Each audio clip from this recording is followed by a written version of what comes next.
Assalamualaikum warahmatullahi wabarakatuh, sahabat pencinta sinetron Love Story The Series dimanapun berada. Salam sejahtera. Jumpa lagi dengan channel Situ TV, channel yang insya Allah akan memberikan ulasan-ulasan cerita terbaru dari sinetron Love Story The Series.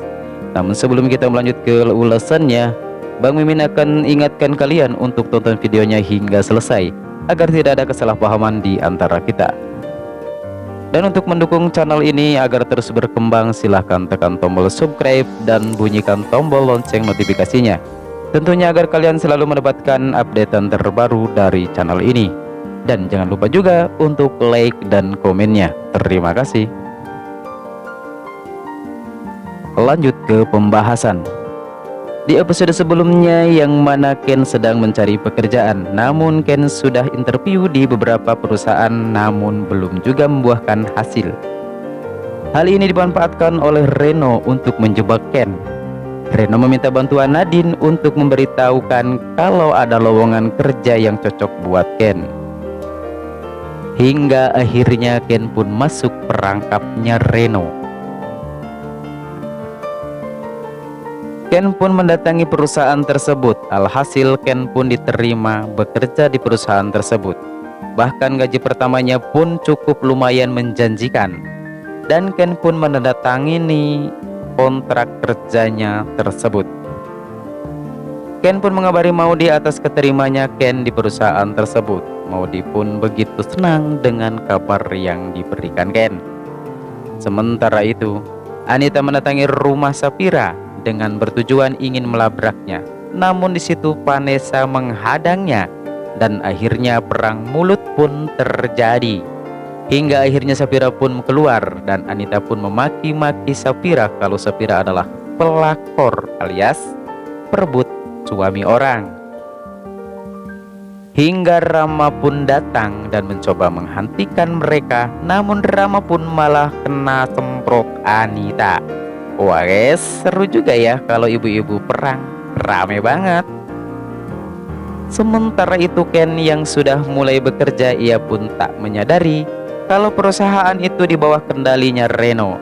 Nah guys, seharusnya Ken lebih jeli lagi apa sebenarnya yang terjadi dengan perusahaan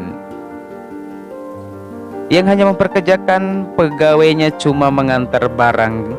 Gajinya cukup menjanjikan. Cukup gak masuk logika kan ya guys.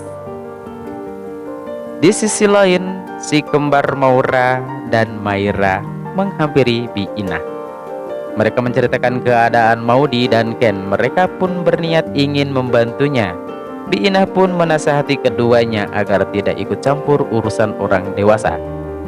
Dan uniknya, mereka memahami apa yang dikatakan Bi Inah. Namun, yang lebih mengejutkan lagi, anak seusia mereka mempunyai niat untuk membantu orang yang dalam kesusahan, meskipun mereka harus mengumpulkan uang dengan cara mengamen di jalanan. Subhanallah. Sementara Maura dan Maira asik dengan joget TikToknya untuk mengumpulkan uang, Bi Inah di rumah kebingungan mencari-cari si kembar. Wajah panik dan bingung terlihat dari aura wajahnya Bu Inah. Akhirnya Bi Inah pun melapor ke Wilantara kalau si kembar hilang. Bi Inah sudah curiga kalau mereka diculik oleh Agil dan teman-temannya. Sementara Wilantara yakin kalau mereka ada di sekitar rumah. Dan Bi Inah pun disuruh untuk mencarinya sampai ketemu. Di sisi lain, Ken yang baru bekerja, ia pun mendapatkan tugas untuk mengantar paket yang isinya perhiasan yang harganya ratusan juta. Ken pun pergi mengantar paket tersebut tanpa Ken sadari kalau Ken sudah diikuti dari kantor oleh 4 orang yang suruhan dari pemilik perusahaan tersebut. Hingga akhirnya di lampu merah tiba-tiba saja ada orang yang berpura-pura menanyakan alamat. Hal itu untuk mengelabui Ken. Dan ketika Ken mau jawab, tiba-tiba saja kontak motor Ken pun diambil. Ken pun mengejarnya dan Ken pun berhasil mengambil kunci motor tersebut. Namun naas, Kedua orang yang lain membuka bagasi motor Ken dengan kunci cadangan dan menggasak barang-barang yang dibawa Ken. Ken pun berusaha mengejarnya, namun Ken kehilangan jejak dan Ken pun melaporkannya kepada polisi, namun belum ada tindakan. Nampak Ken kebingungan dan panik hingga ia pun kembali ke kantor.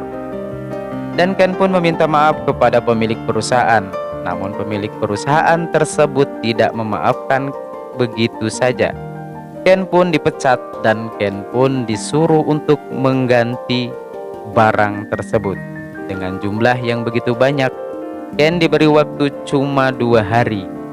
Kalau Ken tidak bisa mengembalikan uang tersebut, maka Ken pun akan dilaporkan ke polisi.